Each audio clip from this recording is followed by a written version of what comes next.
The Clarendon police are continuing their probe into the murder of a Jamaican Canadian man whose body was found with gunshot wounds in the bushes in Salt River, Clarendon on Tuesday. The deceased is 43-year-old Merrick Aries, otherwise called Owen, a resident of Paddington Terrace in St. Andrew and Ontario, Canada.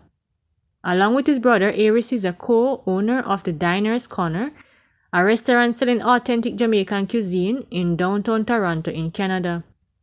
Reports are that about 9:30 a.m. on Tuesday, Aries' body was found with what appeared to be gunshot wounds to the head and other section of the upper body in bushes in the Salt River area.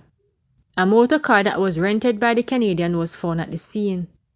Police investigators have so far established that the vehicle was rented from a company in St. James on Saturday, October 14, the same date Aries arrived in Jamaica. The car was to be returned on October 30. The police are theorizing that Aries may have been lured to the area, robbed by his attackers, and then killed. Meanwhile, tributes are continuing to flow for the deceased restaurant owner on social media. One of the three men charged in the murder and kidnapping of opposition lawmaker Philip Paulswell's infant daughter and her mother has pleaded guilty. His name is being withheld over safety concern as he remains in custody. He pleaded guilty on 2 counts of murder and 2 counts of kidnapping in the Home Circuit Court on Wednesday.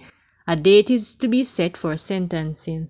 The Spanish Town Police in St. Catherine have launched a manhunt for 25-year-old Nathan Witter, an inmate at a Tamarind Farm Adult Correctional Center who escaped from custody on Thursday.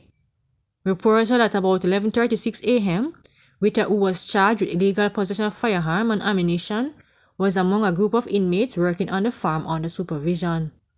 According to the police, he was seen running towards the main road and the officers on the ground gave chase. Witter was able to elude the correctional officers. The Spanish Town Police are appealing to anyone with information on the whereabouts of Nathan Witter to contact them at Police 119 Emergency Crime Stop at 311 or the nearest police station.